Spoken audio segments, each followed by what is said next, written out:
Hello, everybody. Welcome to another Unlucky Stream with your host, the Unlucky Star. That's me, by the way. The master of the archives, knower of knowledge, and all that type of stuff and jazz. And we're continuing our last stream of the week with, of course, another reading of Percy Jackson and the Olympians, The Lightning Thief. As we all know, at least next year, the Disney Plus series is finally happening. And as in even more excitement, we're actually near finishing this first book. So, to give you guys all a recap, we actually went through two of probably my favorite chapters in the book that made me fall in love with the series. First being running into Hades, the god of war. That's a pretty typical one to face. And, well, basically he makes a deal with us that getting his shield back, and he gives him a ride to Vegas, to LA. Then LA. Now here's the kicker though. The next chapter also says they had a week before time was up, and after time has passed, they only have 1 day left to make it to Los Angeles and get the lightning rod. And we're gonna find out whether or not they can do that today. So, I'm going to get a nice good sip of water. I'm also going to get my book. And we're going to start reading momentarily. That's good water. If you guys are enjoying yourselves, make sure to give a follow or let your friends know about these nice little readings. Because if we finish by next week, I don't know if we'll continue them. Anywho, alright. Chapter 17. We shop for waterbeds.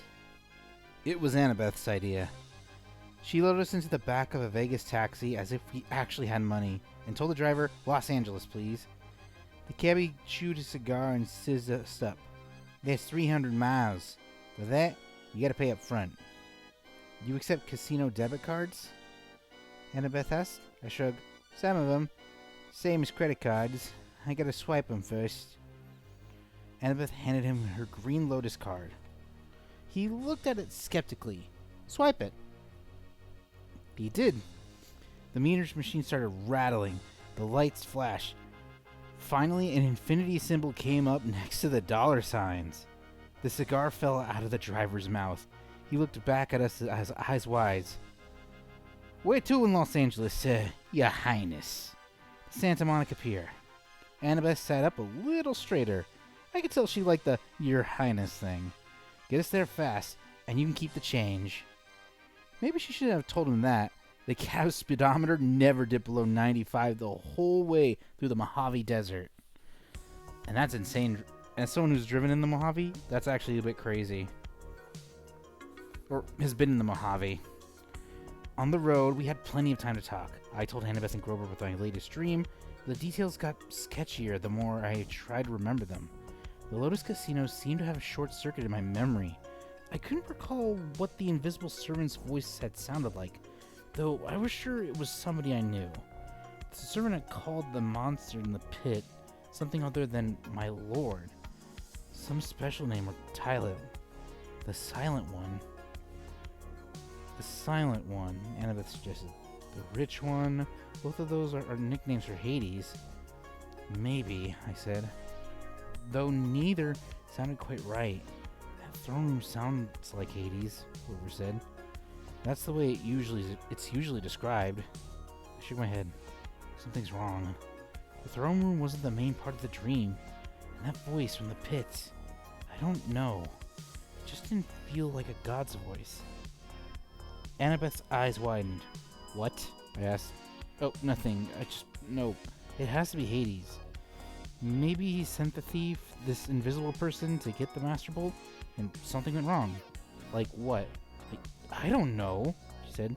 What if he stole Zeus's symbol of power from Olympians and the gods are hunting him? I mean, a lot of things could go wrong. So this thief had to hide the bolt or he lost it somewhere. Anyway, he failed to bring it to Hades. That's what the voice said in your dream, right? The guy failed. That would explain what the Furies were searching for when they came after us on the bus.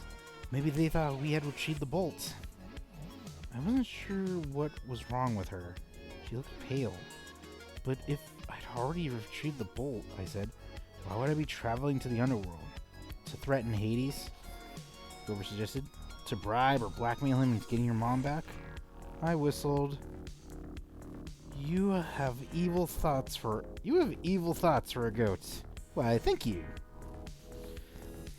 But the thing in the pit said it was waiting for 2 items, I said. If the Master Bolt is one, what's the other? Grover shook his head, clearly mystified. Annabeth was looking at me as if she knew the next question, and was silently willing me not to ask it. You had an idea what might be in that pit, don't you, mister? I mean, if it isn't Hades? Percy. Let's not talk about it, because if it isn't Hades, no, it has to be Hades. Wasteland rolled by. We passed a sign that said California State Line 12 miles. I got the feeling I was missing one simple critical piece of information. It was like when I started at a common word I should know. I couldn't even sense of it because 1 or 2 letters were floating around. The more I thought about my quest, the more I was sure that confronting Hades wasn't the real answer. There was something else going on. Something even more dangerous. The problem was, we were hurtling toward the underworld at 95 miles an hour, betting that Hades had the Master Bolt. If we got there and found out we were wrong, we wouldn't have time to correct ourselves. The solstice deadline would pass and war would begin. The answer is in the underworld, Annabeth assured me. You saw the spirits of the dead, Percy. There's only one place that could be. We're doing the right thing. She tried to boost our morale by suggesting clever strategies for getting into the land of the dead. But my heart wasn't in it. There were just too many unknown factors. It was like cramming for a test without knowing the subject. And believe me, I'd done that enough times. The cab sped west. Every gust of wind through Death Valley sounded like a spirit of the dead. Every time the brakes hissed on an 18-wheeler, it reminded me of Echidna's reptilian voice. At sunset, the taxi dropped us at the beach in Santa Monica. It looked exactly the way LA beaches do in the movies. Only it smelled worse. There were carnival rides lining the pier, palm trees lining the sidewalks, homeless guys sleeping in the sand dunes, surfer dudes waiting for the perfect wave. Grover, Annabeth, and I walked down to the edge of the surf. What now? Annabeth asked. The Pacific was turning gold in the setting sun. I thought about how long it had been since I'd stood on the beach of Montauk, on the opposite side of the country, looking out at a different sea. How could there be a god who controlled all that? What did my science teacher used to say? 2/3 of the Earth's surface was covered in water? How could I be the son of someone that powerful? I stepped into the surf. Percy? Annabeth said. What are you doing? I kept walking, up to my waist, then my chest. She called after me. You know how polluted that water is? There's all kinds of toxic... That's when my head went under. I held my breath at first. It's difficult to intentionally inhale water. Finally, I couldn't stand anymore. I gasped. Sure enough, I could breathe normally. I walked down into the shoals. I couldn't have been able to see through the murk. But somehow I could tell where everything was. I can sense the rolling texture of the bottom. I can make out sand dollar colonies dotting the sandbars. I can see the currents, warm and cold streams swirling together. Don't get near the warm ones, it's potentially pee. I felt something rub against my leg. I looked down and almost shot out of the water like a ballistic missile. Sliding along beside me was a 5-foot-long mako shark. But the thing wasn't attacking. It was nuzzling me, heeling like a dog. Tentatively, I touched its dorsal fin. It buckled a little, as if inviting me to hold tighter. I grabbed the fin with bare hands. It took off, pulling me along. The shark carried me down into the darkness. It deposited me at the edge of the ocean proper, where the sandbank dropped off into a huge chasm. It was like standing on the rim of the Grand Canyon at midnight. Not being able to see much, but knowing the void was right there. The surface shimmered maybe 150 feet above. I knew I should have been crushed by the pressure. Then again, I shouldn't have been able to breathe. I wonder if there was a limit to how deep I could go. If I could sink straight to the bottom of the Pacific. Then I saw something glimmering in the darkness below, growing bigger and brighter, and it rose towards me. A woman's voice, like my mother's, called, "Percy Jackson." As she got closer, her shape became clear. She had flowing black hair, a dress made of green silk. The light flickered around her, and her eyes were so distractingly beautiful. I hardly noticed the stallion-sized seahorse she was riding. She dismounted. The seahorse and the mako shark whisked off and started playing something that looked like tag. The underwater lady smiled at me. "You've come so far, Percy Jackson. Well done." I wasn't quite sure what to do, so I bowed. "You're the woman who spoke to me in the Mississippi River." "Yes, child. I am Nereid, a spirit of the seas.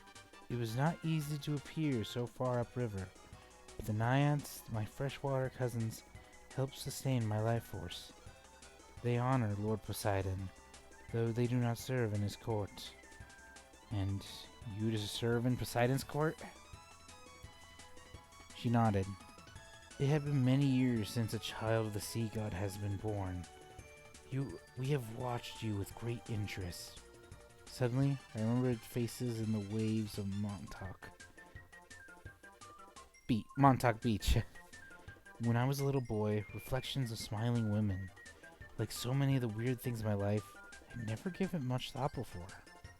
"If my father is so interested in me," I said, "why isn't he here? Why doesn't he speak to me?" A cold current rose out of the depths. "Do not judge the Lord of the Sea too harshly," Nereid told me. "He stands at the brink of an unwanted war. He has much to occupy his time. Besides, he is forbidden to help you directly. The gods may not show such favoritism, even to their own children, especially to them. The gods can work by indirect influence only.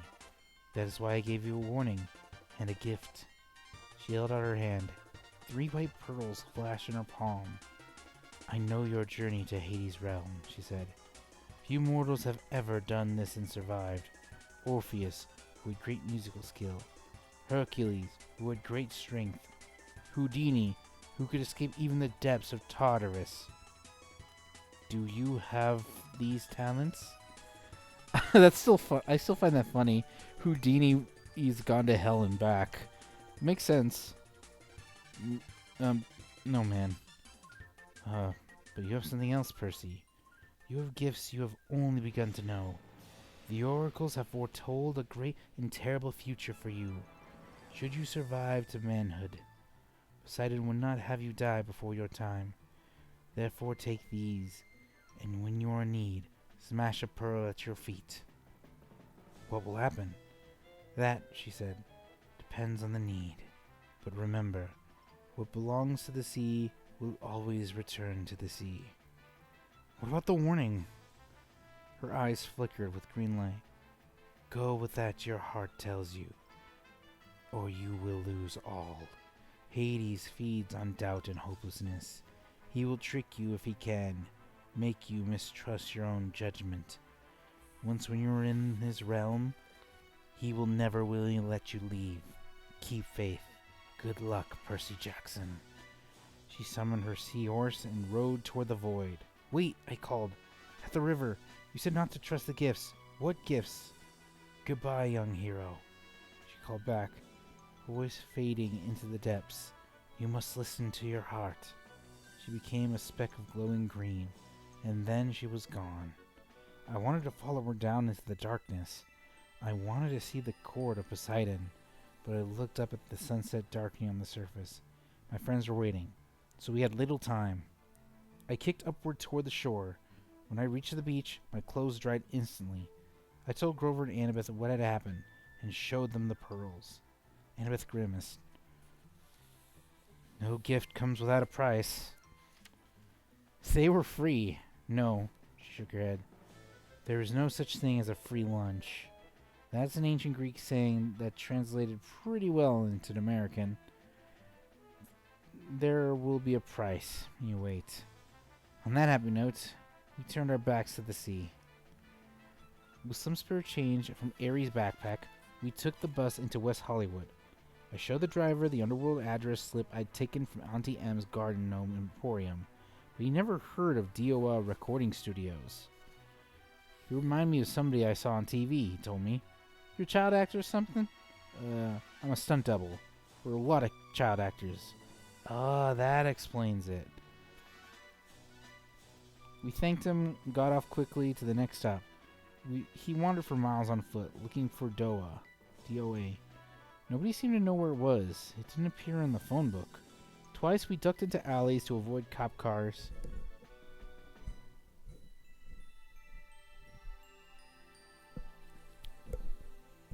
Ear was itchy.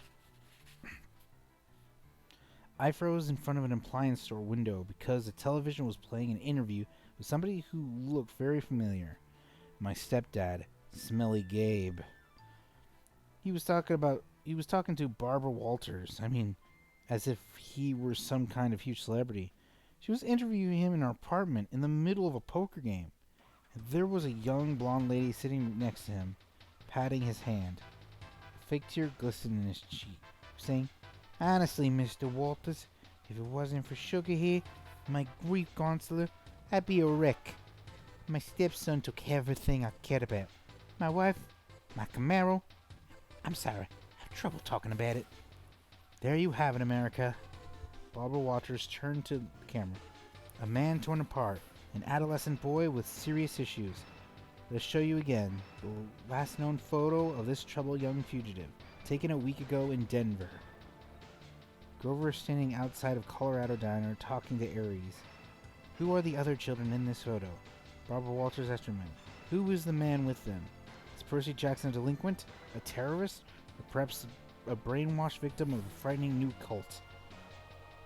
When we come back, we chat with the leading child psychologist. Stay tuned, America. Come on, Grover told me. He hauled me away before I could punch a hole in the appliance store window. It got dark, and hungry-looking characters started coming out of the streets to play. Now, don't get me wrong, I'm a New Yorker. I don't scare easy. But LA had a totally different feel from New York. Back home, everything seemed close. It doesn't matter how big the city was, you could go anywhere without getting lost. The street pattern and the subway made sense. There was a system to how things worked. A kid could be safe as long as he wasn't stupid.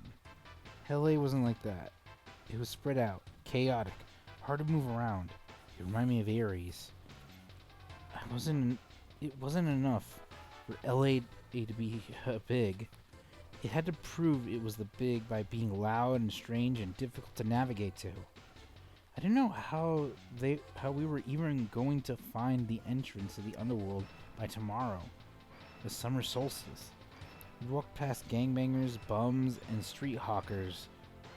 That's actually something that they put in this book. Who looked at us like they were trying to figure out if we were worth the trouble or mugging. As we hurried past the entrance of an alley, a voice in the darkness said, "Hey you."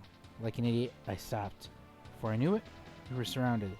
A gang of kids had circled us, 6 of them in all. White kids with expensive clothes and mean faces, like the kids at Yancey Academy, rich brats playing at being bad boys. Instinctively, I kept riptide. When my sword appeared out of nowhere, the kids backed off. But their leader was either really stupid or really brave, because he kept coming at me with a switchblade. I made the mistake of swinging. The kid yelled, but He must have been 100% mortal, because my blade passed harmlessly right through his chest. He looked down. What the? I figured I had about 3 seconds before his shock turned into anger. Run! I screamed at Annabeth and Grover. We pushed 2 kids out of the way and raced down the street, not knowing where we were going. We turned a sharp corner. There! Annabeth shouted. Only one store on the block looked open. Its windows with neon. The sign above the door said something about Krusty's Watery BDE Alpis. Krusty's Waterbed? Krusty's Waterbed Palace? Grover translated. It didn't sound like a place I'd ever go except in an emergency, but this definitely qualified. We burst through the doors, ran toward a waterbed, and ducked. A split second later, the gang ran past outside. I think we lost them, Grover panted. A voice behind us boomed, Lost who? We all jumped. Standing behind us was a guy who looked like a raptor in a leisure suit. He was at least 7 feet tall, with absolutely no hair. He had gray, leathery skin, thick-lidded eyes, and a cold reptilian smile. He moved toward us slowly, but I got the feeling he could move fast if he needed to.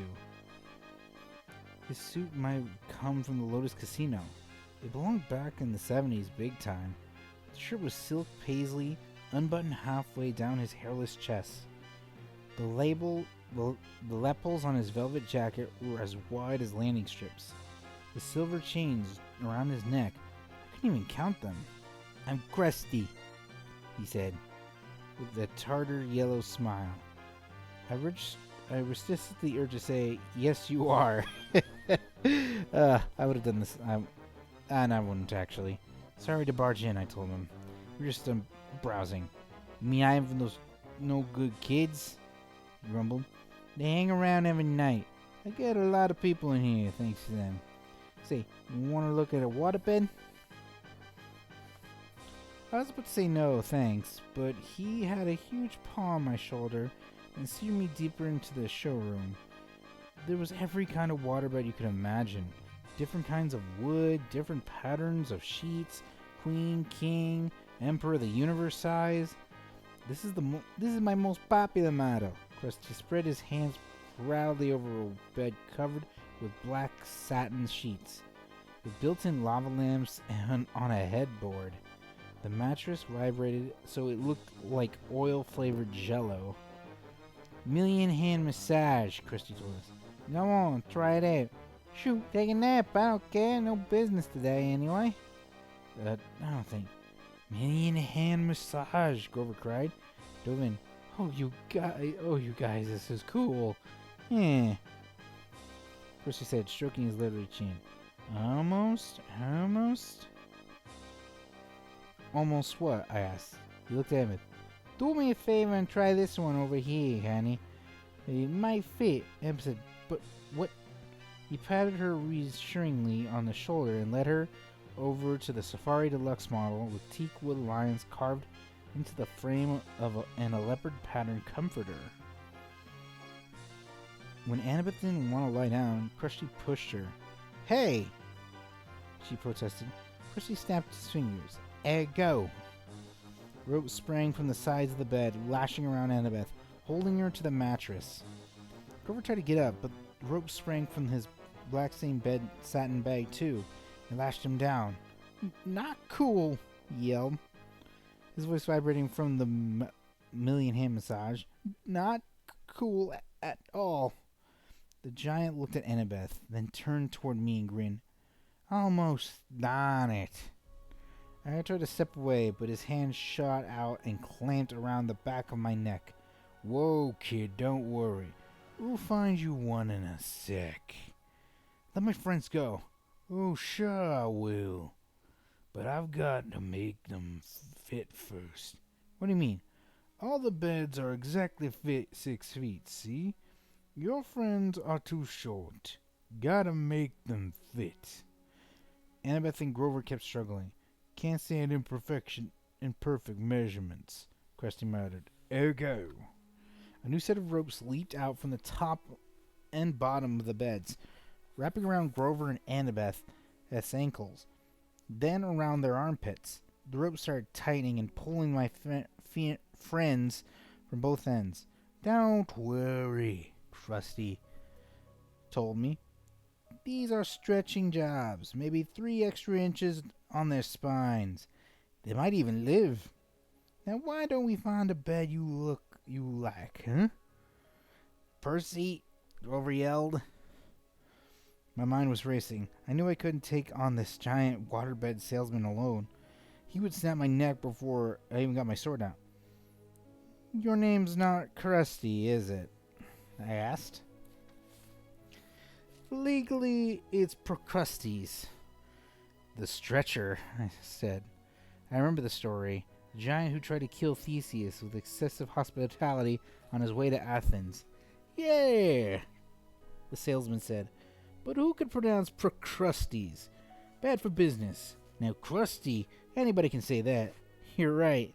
It's got a good ring to it. Besides, you think so? Oh, absolutely. And the workmanship on these beds, fabulous. He grinned hugely, but his fingers didn't loosen on my neck. Hang on.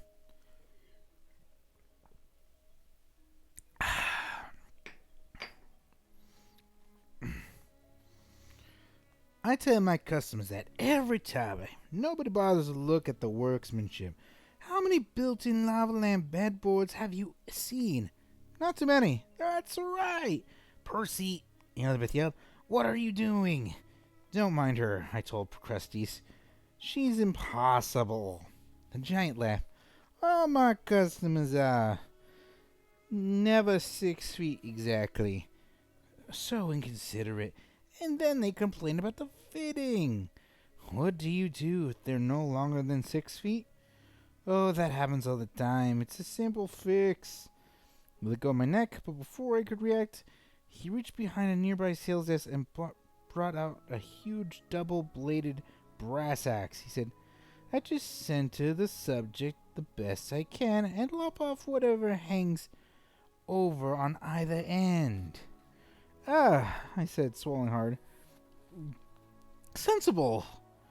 I'm so glad to come across an intelligent customer. I'm so glad I come across an intelligent customer. The ropes were really stretching my friends now. Annabeth was turning pale. Grover made gurgling sounds like a strangled goose. So, Krusty, I said, trying to keep my voice light. I glanced at the sales tag on the Valentine-shaped honeymoon special. Does this one really have any dynamic stabilizers to stop wave motion? Absolutely. Try it out. Yeah, maybe I will, but would it work? Would it work even for a big guy like you? No way. No waves at all? Guaranteed. No way. Way. Show me. He sat down eagerly on the bed, patted the mattress. No waves. See? I snapped my fingers. Ergo. The rope slashed around Krusty and flattened him against the mattress. Hey, he yelled. Center him just right. The ropes adjusted themselves to my command.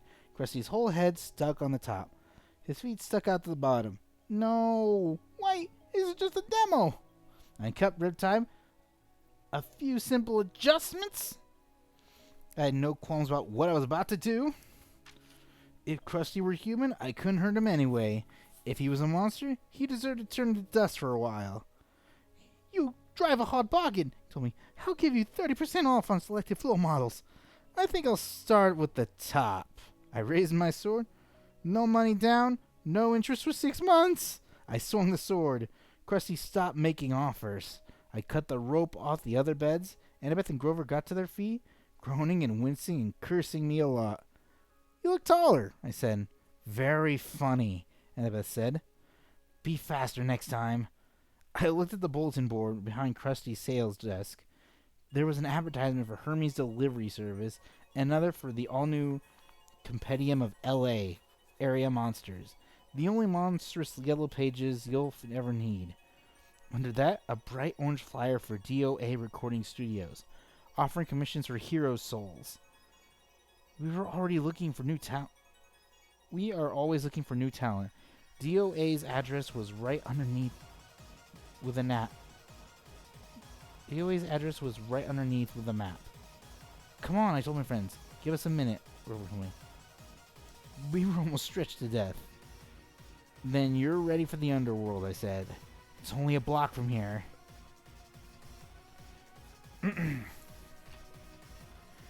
Alright, gonna get a little more water.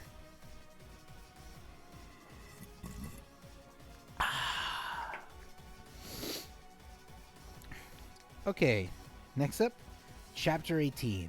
Annabeth does obedience school. We stood in the shadows of Valencia Boulevard, looking up at golden letters etched in black marble. DOA Recording Studios. Underneath, stenciled in the glass door, no solicitors, no loitering, no living. It was almost midnight, but the lobby was brightly lit and full of people. Behind the security desk sat a tough-looking guard with sunglasses and an earpiece. I turned to my friends. Okay, you remember the plan? The plan? Go. Yeah, I love the plan. And they said, what happens if the plan doesn't work? Don't think negative. Right, she said. We're entering the land of the dead, and I shouldn't think negative. I took the pearls out of my pocket, the 3 milky spheres of Nureed had given me in Santa Monica. They didn't seem like much of a backup in case something went wrong. Annabeth put her hand on my shoulder. Sorry, Percy. You're right. We'll make it. It'll be fine. She gave Grover a nudge. Oh, right. He chimed in. We got this far. We'll find the Master Bolt and save your mom. No problem. I looked at them both. Felt really grateful. Only a few minutes before, I'd almost gotten them stretched to death onto Lux waterbeds. And now they were trying to be brave for my sake. Trying to make me feel better. I set the pearls back in my pockets. Let's whip some underworld butt. We walked inside the DOA lobby. Muzak played softly on hidden speakers. The carpet and walls were still gray. Pencil cactuses grew in the corner with, like, skeleton hands. The furniture was black leather, and every seat was taken. There were people sitting on couches, people standing up, people staring out the windows or waiting for the elevator. Nobody moved or talked or did much of anything. Out of the corner of my eye, I could see them all just fine, but I focused on any one of them in particular. It started looking transparent. I could see right through their bodies. Security guard's dark desk was a raised podium, so we had to look up at him. He was tall and elegant, with chocolate-colored skin and bleached blonde hair, shaved military style. He wore tortoiseshell shades and a silk Italian suit that matched his hair. So yellow? A black rose was pinned in the label under the silver name tag. I read the name tag, then looked at him in bewilderment. Your name is Shiran? He leaned across the desk. I couldn't see anything in his glasses except his own reflection. But his smile was sweet and cold, like a python's, right before it eats you. What a precious young lad. You had a strange accent. He had a strange accent. British, maybe. But because, as if he had learned English as a second language. Tell me, mate, do I look like a centaur? No. Sir, he added smoothly. Sir. Sir, I said. He pinched the name tag and ran his fingers under the letters. And can you read this, mate? It says Sharon. Caron. It says with me, care on. Care on. Amazing, now, Mr. Caron. Mr. Caron, I said. Well done. He sat back. I hate being confused with that old horseman. Now, how may I help you little dead ones? His question caught in my stomach like a fastball. I looked at Annabeth for support. "We want to go to the underworld," she said. Charon's mouth twitched. "Well, that's refreshing." "It is?" she asked. "Straightforward and honest. No screaming, no. There must be a mistake, Mr. Charon. He looked us over. How did you die then?" I nudged him. "Oh, what? Drowned. In the bathtub." "All three?" We nodded. Big bathtub. John looked mildly impressed. "I didn't suppose you have coins for passage. Normally with adults, you see, I could charge you American Express or add the ferry price to your last cable bill.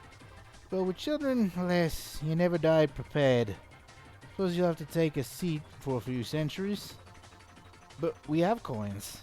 I set 3 golden drachmas on the counter, part of the stash I'd found in Krusty's office desk.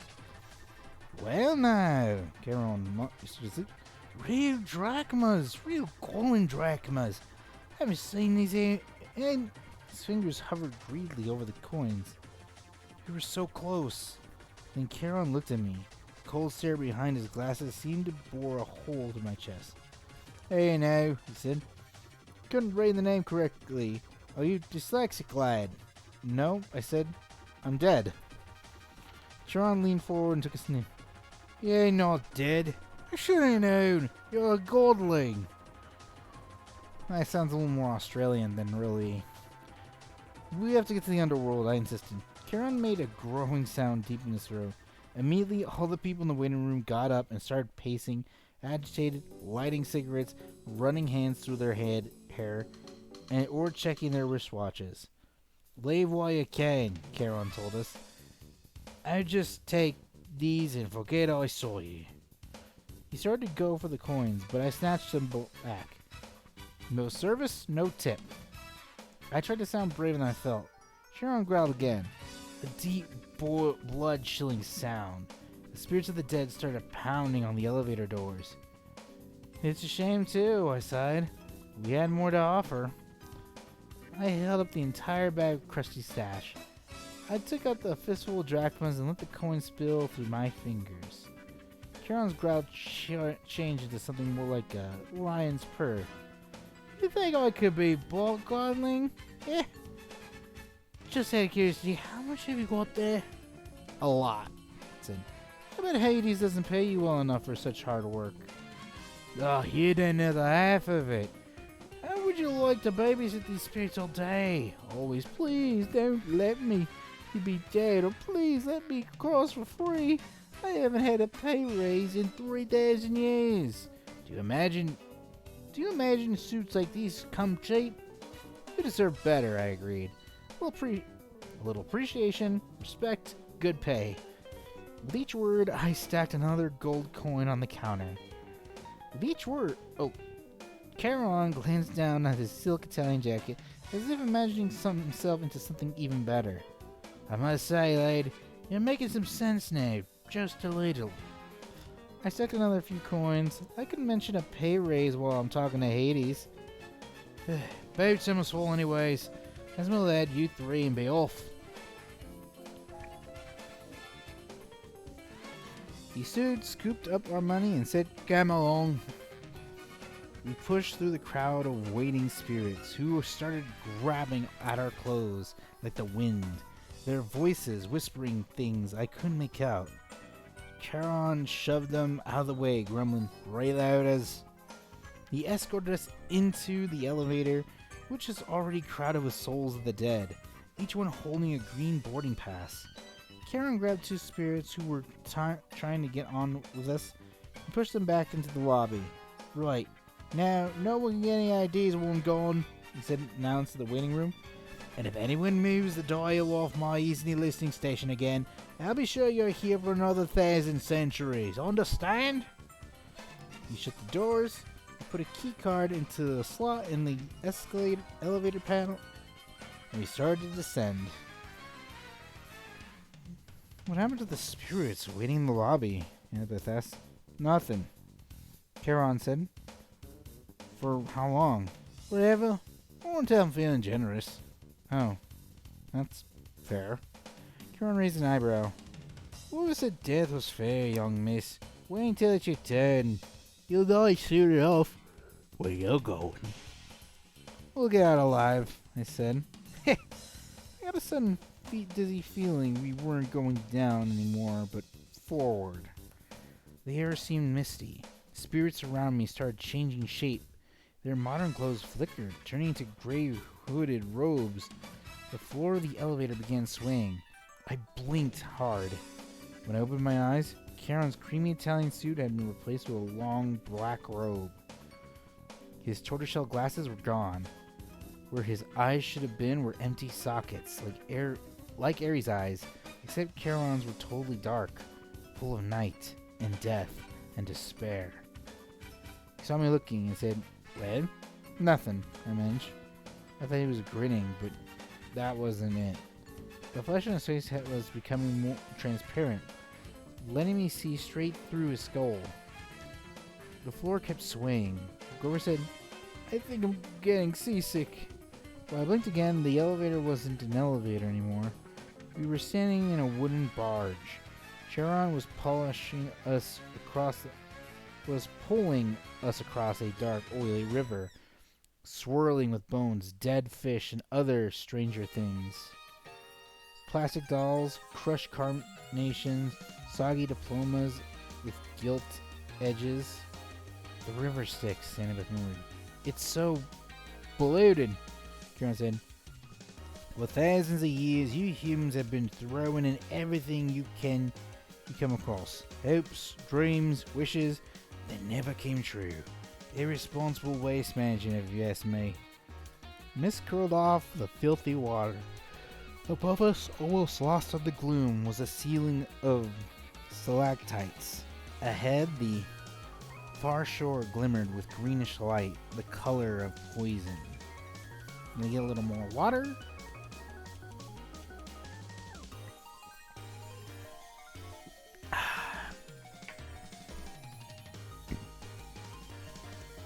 Panic closed up my heart.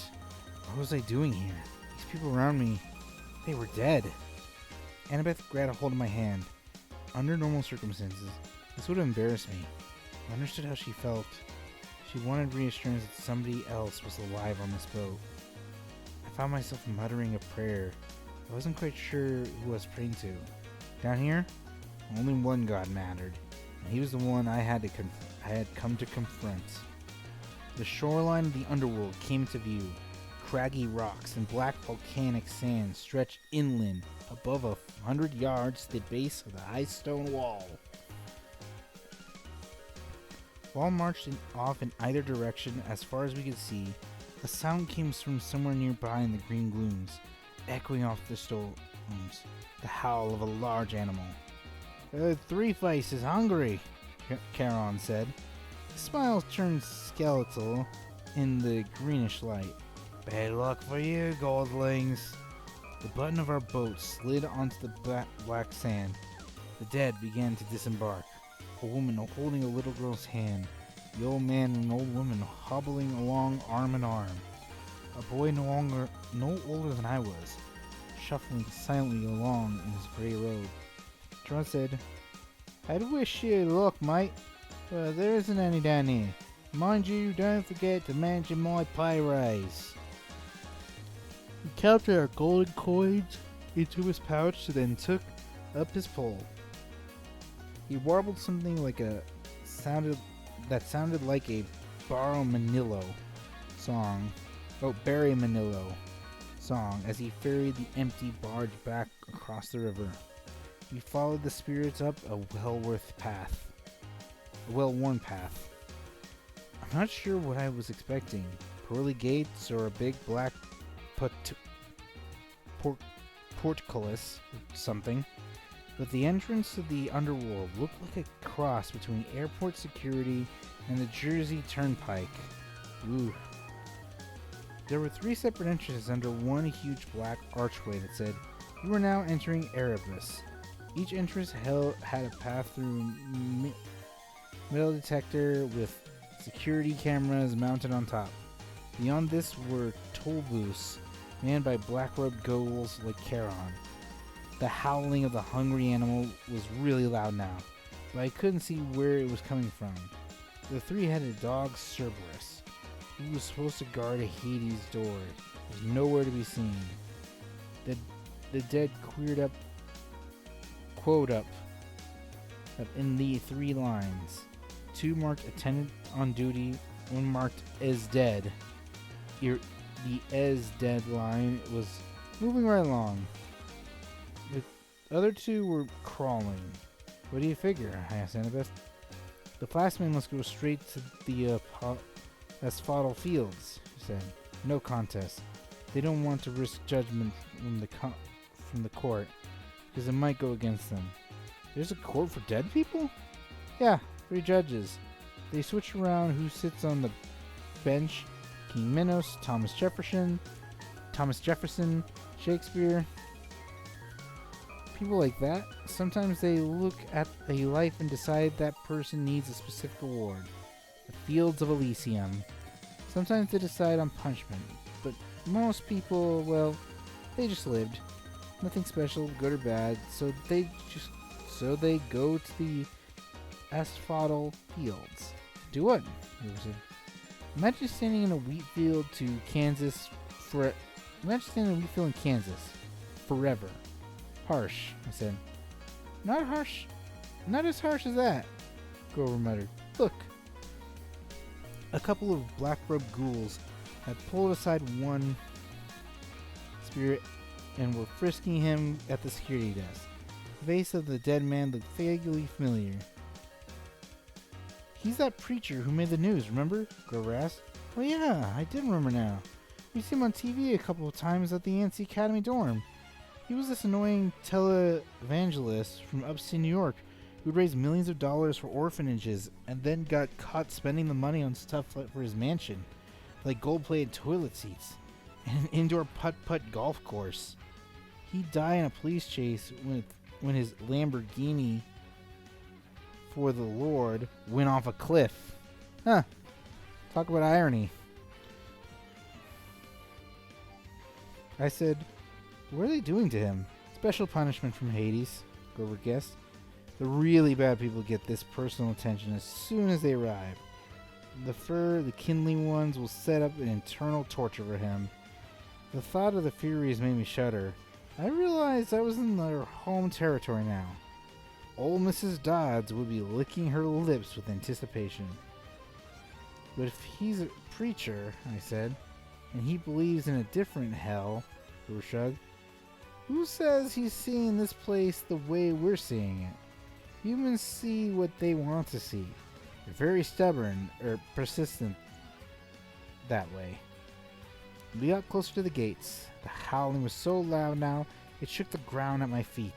I couldn't figure out where it was coming from. Then about 50 feet in front of us, the green mist shimmered. Standing just where the path split into 3 lanes was an enormous, shadowy monster. I hadn't seen it before because it was half transparent, like the dead, until it moved. It blended with whatever was behind it. Only its eyes, teeth looked solid, and it was staring straight at me.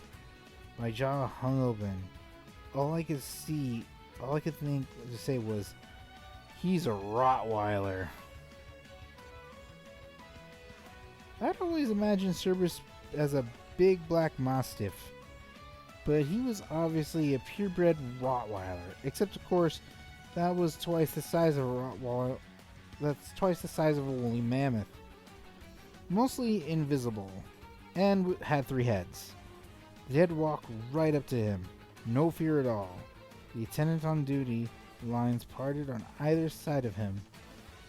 The easy death spirits walked right between his front paws and under his belly, which they could do without ever crouching. I'm starting to see him much better, I muttered. Why is that?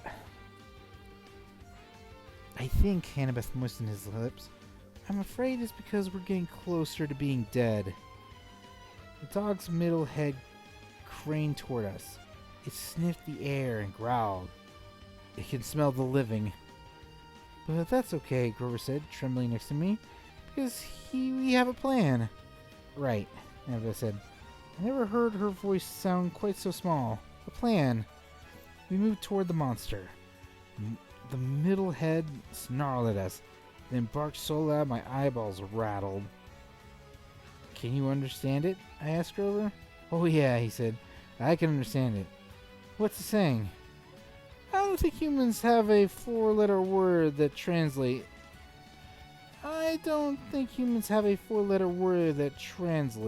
exactly. I took the big stick out of my backpack, a bedpost I'd broken off Krusty's Safari Deluxe floor model. I held it up and tried to channel happy dog thoughts toward Cerberus. Alpo commercials, cute little puppies, fire hydrants. I tried to smile like I wasn't about to die. Hey, big fella, I called up. I bet they don't play with you much. Growl. Or I guess it's like this. Good boy, I said weakly. I waved the stick. The boy's middle head followed the movement. The other two heads trained their eyes on me completely, ignoring the spirits. I had Cerberus' undivided attention. I wasn't sure if that was a good thing. Fetch! I threw the stick into the gloom. A good solid throw. I heard it go kersploosh in the river Styx. Cerberus glared at me, unimpressed. His eyes were baleful and cold. So much for the plan. Cerberus was now making a new kind of growl, deeper down in his three throats. Grover said, Percy? Yeah. I just thought you'd want to know. Yeah? Cerberus? He's saying you've got 10 seconds to pray for the god of choice. After that, well, he's hungry. Wait, Annabeth said. She stared rifling through her pack. Uh-oh, I thought. 5 seconds, Grover said. Do we run now? Annabeth produced a red rubber ball the size of a grapefruit. It was labeled Waterland, Denver, Colorado. But before I could stop her, she raised the ball and marched straight up to Cerberus. She shouted, See the ball? You want the ball, Cerberus? Sit! Cerberus looked as stunned as we were. All three of the heads cocked sideways, 6 nostrils dilated. Sit! Annabeth called again. I was sure at that moment she would become the world's largest milk-bone dog biscuit. But instead, Cerberus licked his 3 sets of lips, shifted on his haunches, and sat, immediately crushing a dozen spirits who had been passing underneath him in the easy death line. The spirits made muffled hisses as they dissipated, like the air let out the tires. Annabeth said, Good boy. She threw Cerberus the ball.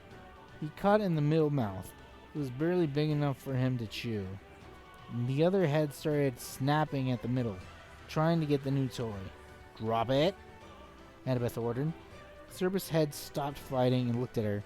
The ball was wedged between 2 of his teeth like a tiny piece of gum. He made a loud, scary whimper, then dropped the ball, now slimy and bitten nearly in half, at Annabeth's feet.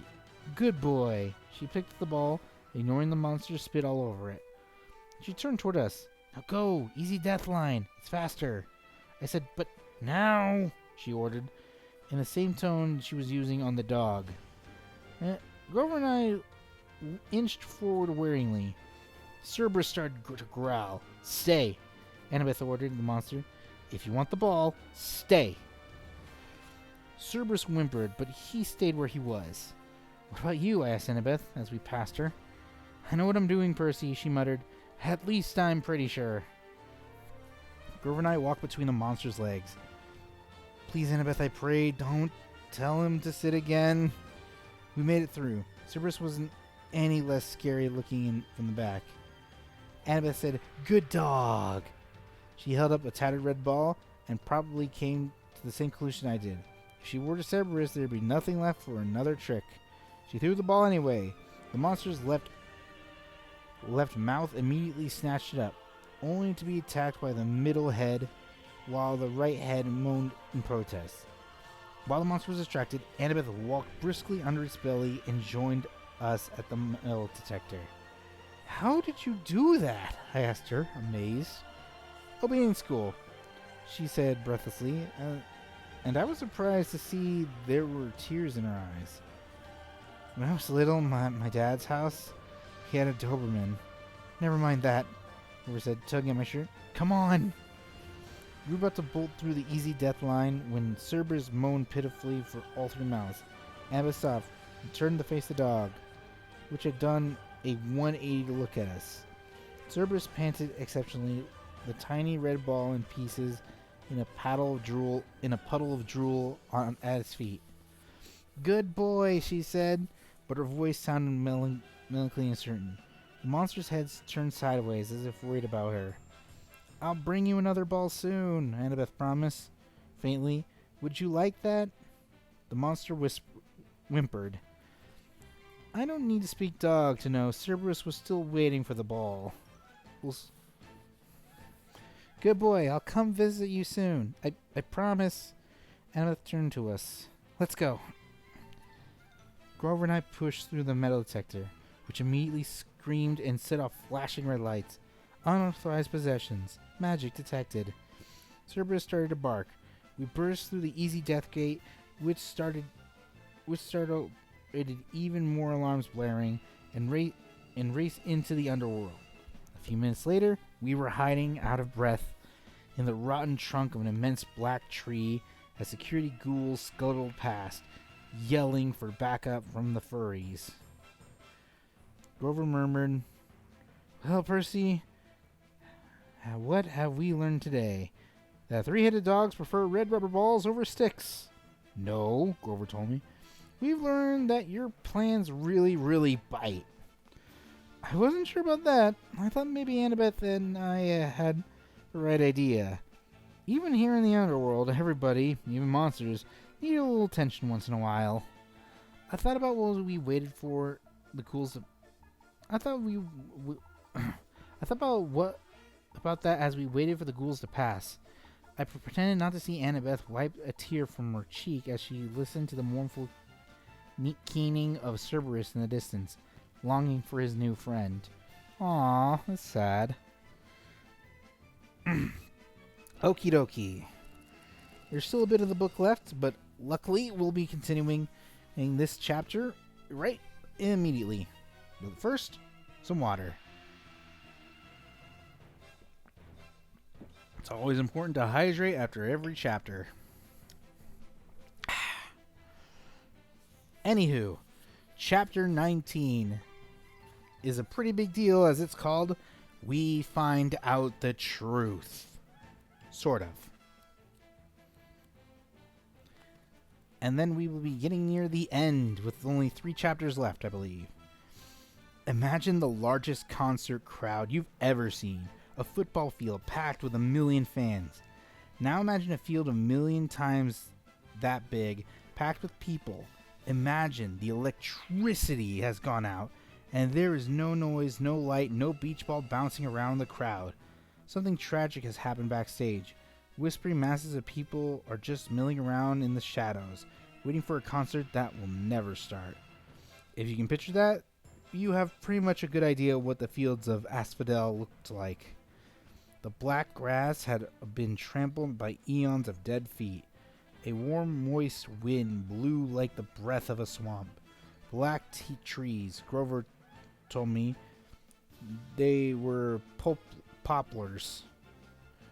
Grew in clumps here and there. The caravan ceiling was so high above us it might have been a bank of storm clouds, except for the stalactites, which glowed faint gray and looked wickedly pointed. I try not to imagine they'd fall on us at any moment, but dotted around the fields were several that had fallen and impaled themselves in the black grass. I guess the dead didn't have to worry about little hazards like being speared by stalactites the size of booster rockets. Annabeth, Grover, and I tried to blend into the crowd, keeping an eye for security ghouls. I couldn't help looking for familiar faces amongst the spirits of Asphodel, but the dead are hard to look at. Their faces shimmer. They all look slightly angry or confused. They will come up to you and speak, but their voices sound like chatter, like bats twittering. Once they realize you can't understand them, they frown and move away. The dead aren't scary. They're just sad. We crept along, following the line of new arrivals that snacked from the main gates toward a black-tented pavilion with a banner that read, "Judgments for Elysium and Eternal Damnation. Welcome newly deceased." Out the back of the tent came two much smaller lines. To the left, spirits flanked by security ghouls were marched down a rocky path towards the Fields of Punishment, which glowed in smoke in the distance. A vast, cracked wasteland with rivers of lava and minefields and miles of barbed wire separating the different torture areas.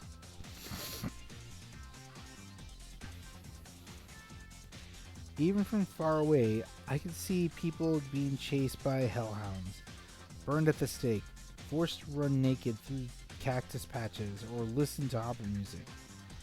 I could just make out a tiny hill with the ant-sized figure of Sisyphus, struggling to move his boulder on the top. And I saw worse tortures too, things I don't want to describe. The line coming from the right side of the Judgment Pavilion was much better. This one led down toward a small valley surrounded by walls, a gated community which seemed to be the only happy part of the underworld. Beyond the security gate were neighborhoods of beautiful houses from every time period in history. Roman villas and medieval castles and Victorian mansions. Silver and gold flowers bloomed on the lawns. The grass rippled in rainbow colors.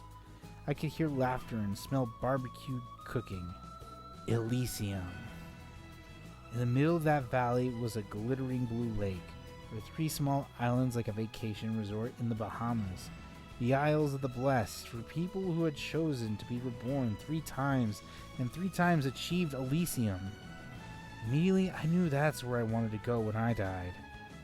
"That's what it's all about," Annabeth said, like she was reading my thoughts. "That's the place for heroes." But I thought of how few people there were in Elysium, how tiny it was compared to the fields of Asphodel, or even the fields of punishment. So few people did good in their lives. It was depressing.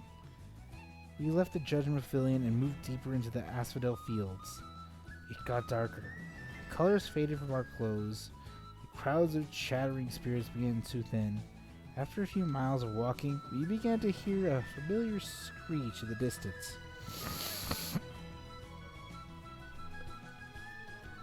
Looming on the horizon was a palace of glistening black obsidian. Above the parapets swirled 3 dark bat-like creatures, the Furies.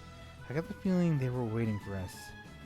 "I suppose it's too late to turn back," Grover said wistfully. "We'll be okay," I tried to sound confident. "Maybe we should search some of the other places first," Grover suggested. "Like Elysium, for instance." "Come on, goat boy." Annabeth grabbed his arm. Grover yelped. His sneakers sprouted wings and his legs shot forward, pulling him away from Annabeth. He landed flat on his back on the grass. "Grover," Annabeth chided, "stop messing around." But I didn't. He yelped again. His shoes were flapping like crazy now. They levitated off the ground and started dragging him away from us. "Maya!" he yelled. Oh, but the magic words seemed to have no effect. "Maya already! 911, help!" I got over being stunned and made a grab for Grover's hand, but it's too late. He was picking up speed, skidding downhill like a bobsled. We ran after him. Annabeth shouted, "Untie your shoes!"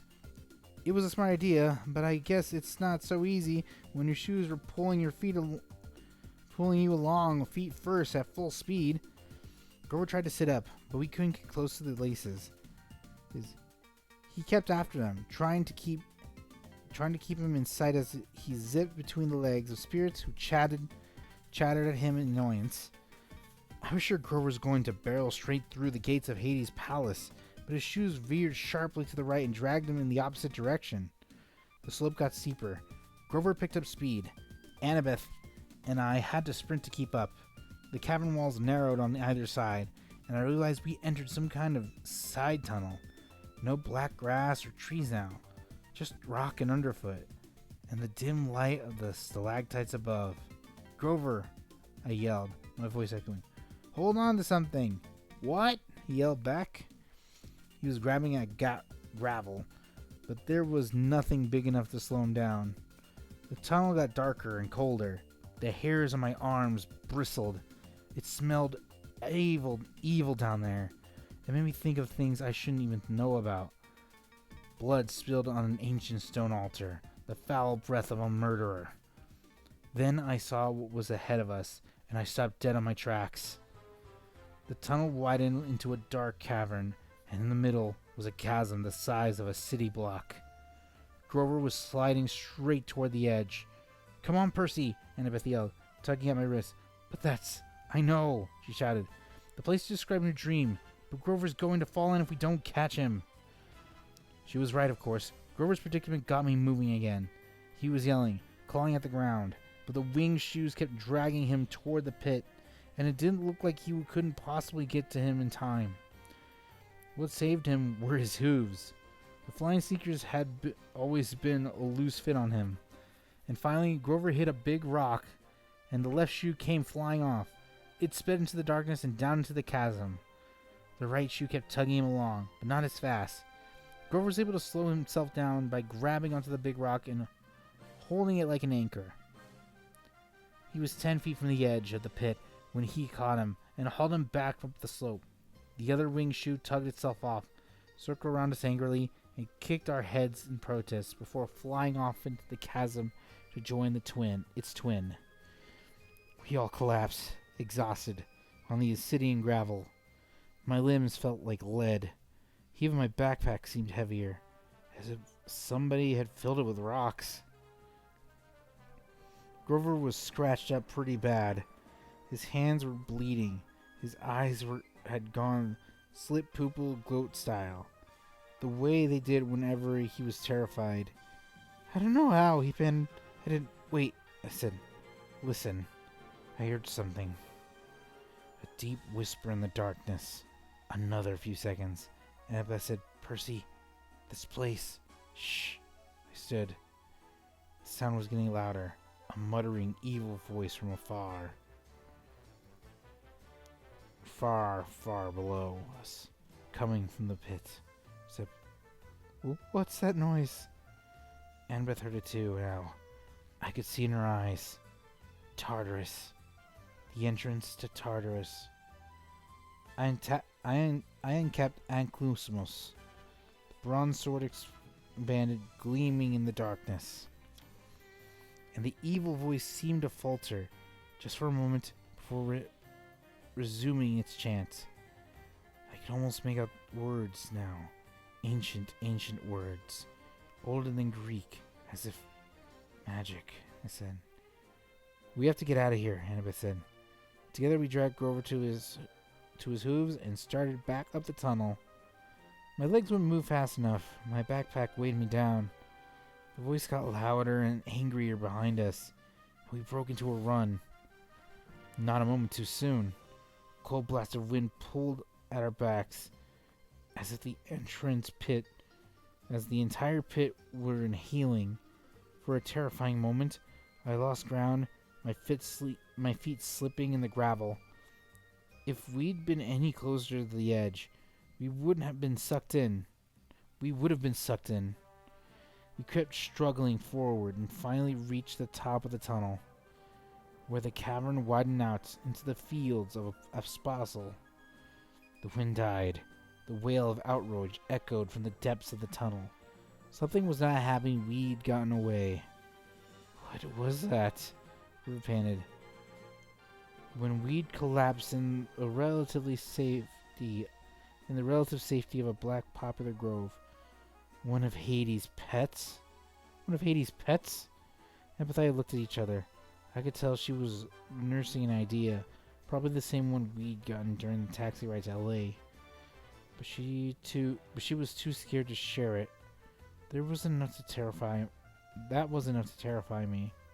Or that was enough to terrify me. I capped my sword, put the pen back in my pocket. Let's keep going. I looked at Grover. Can you walk? He swallowed. Yeah, sure. I never liked those shoes anyway.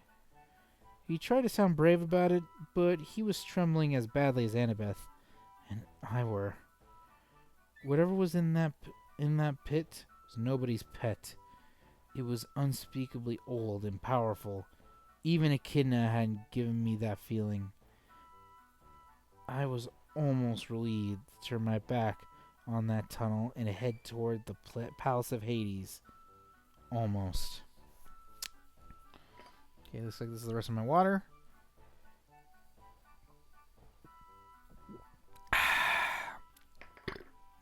Excuse me.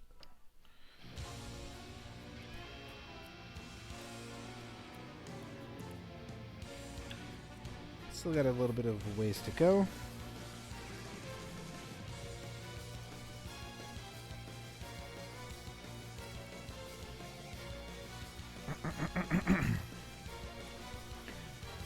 Furies circled the parapets, high in the gloom. The outer walls of the fortress glittered black, and the 2-story tall bronze gates stood wide open. Up close, I saw the engravings of the gates were scenes of death. Some modern times, an atomic bomb exploding over a city, a trench filled with gas masks, wearing soldiers, a line of African famine victims, waiting with empty bowls. But all of them looked as if they had been etched into the bronze thousands of years ago. I wondered if I was looking at prophecies that had come true. Inside the courtyard was the strangest garden I'd ever seen. Multicolored mushrooms, poisonous shrubs, and weird luminous plants grew without sunlight. Precious jewels made from the lack of flowers, piles of rubies as big as my fists, clumps of raw diamonds standing here and there like frozen party guests, where Medusa's garden statues petrified children, satyrs, and centaurs, all smiling grotesquely. In the center of the garden was an orchard of pomegranate trees, their orange blooms neon bright in the dark. The garden of Persephone, Annabeth said. Keep walking. I understood why she wanted to move on. The tart smell of those pomegranates were almost overwhelming. I had a sudden desire to eat them. Then I remembered the story of Persephone. One bite of underworld food, and we would never be able to leave. I pulled Grover away to keep him from picking a big juicy one. We walked up the steps of the palace, between black columns, through a black marble portico, and into the House of Hades. The entry hall had a polished bronze floor, which seemed to boil in the reflected torchlight. There was no ceiling, just the cavern roof far above. I guess they never had to worry about rain down here. Every side doorway was guarded by a skeleton in military gear. Some wore Greek armor, some British redcoat uniforms, some camouflage with tattered American flags on the shoulders. They carried spears of muskets or M16s. None of them bothered us, but their hollow eye sockets followed us as we walked down the hall, toward the big set of doors at the opposite end. 2 U.S. Marine skeletons guarded the door. They grinned down at us, rock-propelled grenade launchers held across their chests. You know, Grubble rumbled, I bet Hades doesn't have trouble with door-to-door salesmen. My backpack weighed a ton now. Can't figure out why. I wanted to open it, check to see if I had someone picked up a stray bowling ball. But this wasn't the time. Well, guys, I said, I suppose we should knock? A hot wind blew down the corridor and the doors swung open. The guard stepped aside. I guess that means Entrevas, Annabeth said. The room inside looked just like in my dream, except this time the throne of Hades was occupied. He was the third god I'd met, the first who'd really struck me as godlike. He was he was at least 10 feet tall, for one thing, and dressed in black silk robes and a crown of braided gold. His skin was albino white, his hair shoulder length and jet black. He wasn't built up like Ares, but he radiated power. He lounged on his throne with fused human bodies. He looked lithe, graceful, and dangerous as a panther. I immediately felt like he should be given the orders. He knew more than I did. He should be my master. Then I told myself to snap out of it. Hades' aura was affecting me, just as Ares had. The Lord of the Dead resembled pictures I'd seen of... I'm not going to really say the person's name, or Napoleon, or the terrorist leaders who direct suicide bombers. Hades had the same intense eyes, the same kind of same mesmerizing evil charisma. You are brave to come here, son of Poseidon, he said in an oily voice. Oh, after all, what you have done to me, very brave indeed. Or perhaps you are simply very foolish. Numbness crept into my joints, tempting me to lie down and just take a little nap at Hades' feet, curled up here and sleep forever. I fought the feeling and stepped forward. I knew what I had to say. Lord and Uncle, I come with 2 requests. Hades raised an eyebrow. When he stepped forward in his throne, shadowy faces appeared in the folds of his black robes, faces of torment, as if the garment were stretched out tart souls from the fields of punishment, trying to get out. The ADHD part of me wondered, off task, whether the rest of his clothes were made the same way. What horrible things would you have to do in life to get woven into Hades' underwear? Only 2 requests, Hades had. Arrogant child, as if you have not already taken enough. Speak then. It amuses me not to strike you dead yet. I swallowed. This was going about as well as I'd feared. I glanced at the empty, smaller throne next to the Hades. It was shaped like a black flower, gilded with gold. I wish Queen Persephone was here. I recalled something in the mist about how she could calm her husband's moods. But it was summer, of course. Persephone would be above in the world of light, their mother, the goddess of agriculture. Man, I can't speak. Demeter. Her visits not to till the planet create the seasons. Annabeth cleared her throat. Her finger prodded me in the back. Lord Hades, I said. Look, sir, there can't be a war among the gods. It would be bad. Really bad, Grover added helpfully. Return Zeus's Master Bolt to me, I said. Please, sir, let me carry it to Olympus. Hades' eyes grew dangerously bright. You dare keep up this pretense after what you have done? I glanced back at my friends. They looked as confused as me. Uncle, I said. You keep saying after what you've done. What exactly have I done? The throne room shook with a tremor so strong they probably felt it upstairs in Los Angeles. Debris fell from the cavern ceiling. Doors burst open all along the walls, and skeletal warriors marched in, hundreds of them, from every time period and nation in Western civilization. They lined the perimeter of the room, blocking the exits. Hades below. Do you think I want war, godling? I wanted to say, well, these guys don't look like peace activists, but I thought that might be a dangerous answer. You're the Lord of the Dead, I said carefully. A war will expand your kingdom, right? A typical thing for your brothers to say. Do you think I need more subjects? Did you not see the sprawl of the asphaltable fields? Well, Have you any idea how much my kingdom has swollen in the past century alone? How many subdivisions I've had to open?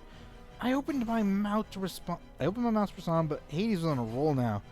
More security ghouls, he moaned. Traffic problems. At the Judgment Pavilion. Double overtime for the staff. I used to be a rich god, Percy Jackson. I control all the precious metals under the earth. But my expenses. Charon wants a pay raise, I blurted. Just remembering the fact as soon as I said it, I wish I could sew up my mouth. Don't get me started on Charon, Hades yelled. He's been impossible ever since he discovered Italian suits. Problems everywhere, and I've got to handle all of them personally. The commute time alone from the palace to the gates is enough to drive me insane. And the dead just keep arriving. No, godling, I need no help getting subjects. I did not ask for this war. But you took Zeus's master bolt. Lies, more rumbling. Hades rose from his throne, towering to the height of a football goalpost. Your father may fool Zeus, boy, but I am not so stupid. I see his plan. You were the thief on the winter solstice, he said. Your father thought to keep you his little secret. He distracted you into the throne room on Olympus. You took the Master Bolt and my helm.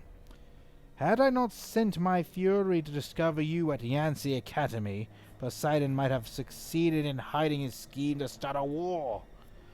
But now you've been forced into the open, and you'll be exposed as Poseidon's thief. And I will have my helm back. But Annabeth spoke.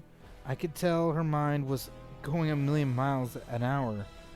Lord Hades, your helm of darkness is missing too? Do not play innocent with me, girl. You and the satyr have been playing this hero, coming here to threaten me in Poseidon's name, no doubt, to bring me an ultimatum. Does Poseidon think I can be blackmailed into supporting him? No! I said, Poseidon didn't. I have said nothing of the helm's disappearance. Hades snarls. Because I have no illusions that anyone on Olympus would offer me the slightest justice. The slightest help. I can easily afford for word to get out that my new powerful weapon of fear is missing. So I searched for you myself, and when it was clear you were coming to me to deliver your threat, I did not try to stop you. You didn't try to stop us, but return my helm now, or I will stop death. Hades threatened. This is my counter-proposal. I will open the earth and have the dead pour back into the world. I will make your lands a nightmare. And you, Percy Jackson, your skeleton will lead my army out of Hades. The skeletal soldiers all took one step forward, making their weapons ready. At this point, I probably should have been terrified. The strange thing was, I felt offended. Nothing gets me angrier than being accused of something I didn't do. I've had a lot of experience like that. You're as bad as Zeus. You think I stole from you? That's why you sent the Furies after me? Of course. And the other monsters? Hades curled his lip. I had nothing to do with them. I wanted no quick death for you. I wanted you brought before me alive, so you might face every torture in the fields of punishment. Why do you think I let you enter my kingdom so easily? Easily? Return my property. But I don't have your helm. I came for the Master Bolt. Which you already possess, Hades shouted. You came here with it, little fool, thinking you could threaten me, but I didn't. Open your pack, then. Horrible feeling struck me. The weight of my backpack, like a bowling ball. It couldn't be. I slung it off my shoulder, zipped it. Inside was a 2-foot-long metal cylinder, spiked with bolt ends, humming with energy. Percy, How? I don't know. I don't understand. You heroes are always the same, Hades said. Your pride makes you foolish, thinking you could bring such a weapon before me. I did not ask for Zeus's master bolt, but since it is here, you will yield it to me. I'm sure it will make an excellent bargaining tool. And now, my helm. Where is it? I was speechless. I had no helm. I had no idea how the Master Bolt had gotten into my backpack. I wanted to think Hades was pulling some kind of trick. Hades was a bad guy, but suddenly the world turned sideways. I realized I had been played with Zeus, Poseidon, and Hades had been set at each other's throats by someone else. The Master Bolt had been in the backpack, and I had gotten the backpack from... Lord Hades, wait! This is all a mistake. A mistake? Hades roars. The skeletons aim for their weapons. From high above, there was a fluttering of leathery wings, and 3 Furies swooped down to perch on the back of their master's throne. The one with Mrs. Dodd's face grinned at me, eagerly and flicked her whip. There is no mistake, Hades said. I know why you have come, and I know the real reason you brought the bolt. You came to bargain for her. Hades loosened a ball of gold fire in his palm. It exploded on the steps in front of me. There was my mother, frozen in a shower of gold, just as she was at the moment when the Minotaur began to squeeze her to death. I couldn't speak. I reached out to touch her. The light was so hot, it was as hot as a bonfire. Yes, Hades said with satisfaction. I took her. I knew, Percy Jackson, that you would come to bargain with me. Eventually. Return my helm, and perhaps I'll let you go. She's not dead, you know. Not yet. But if you displease me, that will change. I thought about the pearls in my pocket. Maybe they could get me out of this. I could just get my mom free. The pearls. The pearls. My blood. Yes, my brother and his little tricks. Bring them forth, Percy Jackson. My hand moved against my will and brought out the pearls. Only 3, he said. What a shame. You do realize each only protects a single person. Try to take your mother, then little godling, and which of your friends will you leave behind to spend an eternity with me? Go on, choose, or give me the backpack and accept my terms. I looked at Annabeth and Grover. Their faces were grim. We were tricked, I told them. Set up. Yes, but why? Annabeth asked. And the voice in the pit. And the voice in the pit? I don't know yet, I said. But I intend to ask. Decide, boy! Hades yelled. Percy? Grover put his hand on my shoulder. You can't give him the bolt. I know that. Leave me be. Leave me here. Leave me here, Sid. Leave me here, he said. Use the 3rd pearl on your mom. No, I'm a satyr, Grover said. We don't have souls like humans do. He can torture me until I die, but he won't get me forever. I'll just be reincarnated as a flower or something. It's the best way. No! Annabeth drew her bronze knife. You two go on. Grover, you have to protect Percy. You have to get your searcher's license. And start your quest for Pan. Get his mom out of here. I'll cover you. I plan to go down fighting. No way, Grover said. I'm staying behind. Think again, goat boy, Annabeth said. Stop it, both of you! It felt like my heart was being ripped in two. They had both been with me through so much. I remember Grover dive bombing Medusa in the statue garden, and Annabeth saving me from Cerberus. We'd survived Hephaestus' Waterland ride, St. Louis Arch, the Lotus Casino. I spent thousands of miles worried that I'd be betrayed by a friend. these friends would never do that.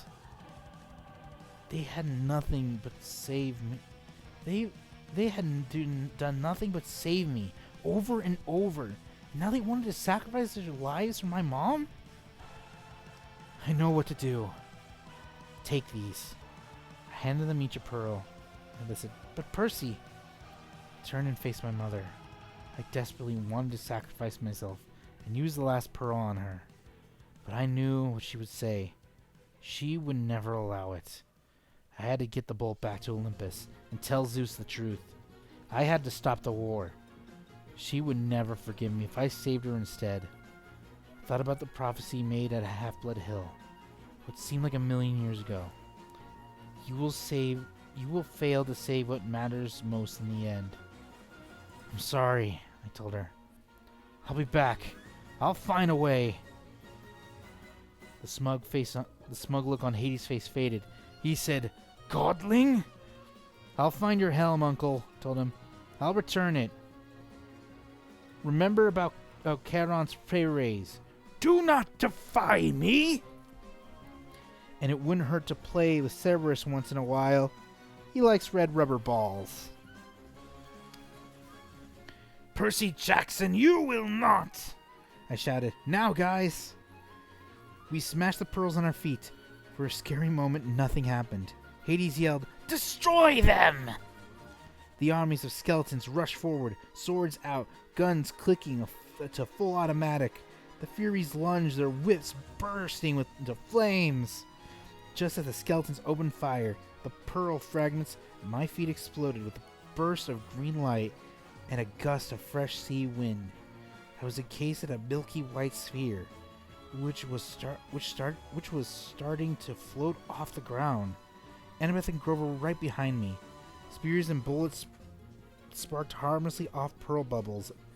As we floated up, Hades yelled with such rage the entire fortress shook, and I knew it was not going to be a peaceful night in L.A. Look up, Grover yelled. We're going to crash! Sure enough, we were racing toward the stalactites, which I figured would pop our balloons and skewer us. How do you control these things? Annabeth shouted. I don't think you do, I shouted back. We screamed as the bubbles slammed into the ceiling, and darkness. We were dead. Were we dead? No. I could still feel the racing sensation. We were going up, right through solid rock as easily as an air bubble in water. It was the power of the pearls, I realized. What belongs to the sea will always return to the sea. For a few moments, I couldn't see anything outside the smooth walls of my sphere. My pearl broke through the ocean floor. The other pearls, the two other milky spheres, Annabeth and Grover, kept pace with me as we soared upward through the water. And kablam! I grabbed Grover and hauled him over to a little buoy. I caught Annabeth and dragged her over to me. A curious shark was circling us, a great white about 11 feet tall. I said, beat it! The shark turned and raced away. The surfer screamed something about bad mushrooms and paddled away from us as fast as he could. Somehow, I knew what time it was. Early morning, June 21st, the day of the summer solstice. In the distance, Los Angeles was on fire, plumes of smoke rising from neighborhoods all over the city. There had been an earthquake, all right, and it was Hades' fault. He was probably sending an army of the dead after me right now. But at the moment, the underworld wasn't my biggest problem. I had to get to shore. I had to get Zeus' thunderbolt back to Olympus. Most of all, I had to have a serious conversation with the god who tricked me. And that will do with our reading for tonight, ladies and gentlemen. 3 good chapters of more Percy Jackson, and I believe next week we will have our grand finale. Now, I'm just going to generally say here now, I think we'll only be having 2 streams this week. We might luck out with a 3rd one, but no promises. Mostly because, but I will generally say the week after, I don't think I'll be doing any streaming whatsoever. Mostly because I do contract work, and I'm finally getting some work in that time. and it's early work, so I will be asleep when that's done. So I hope you guys enjoyed this lovely reading of Percy Jackson and the Olympians. We're going to be rating someone, and I'm really hoping you enjoyed this fun little time. So tune into the next stream, and see you next time, everybody. Bye-bye.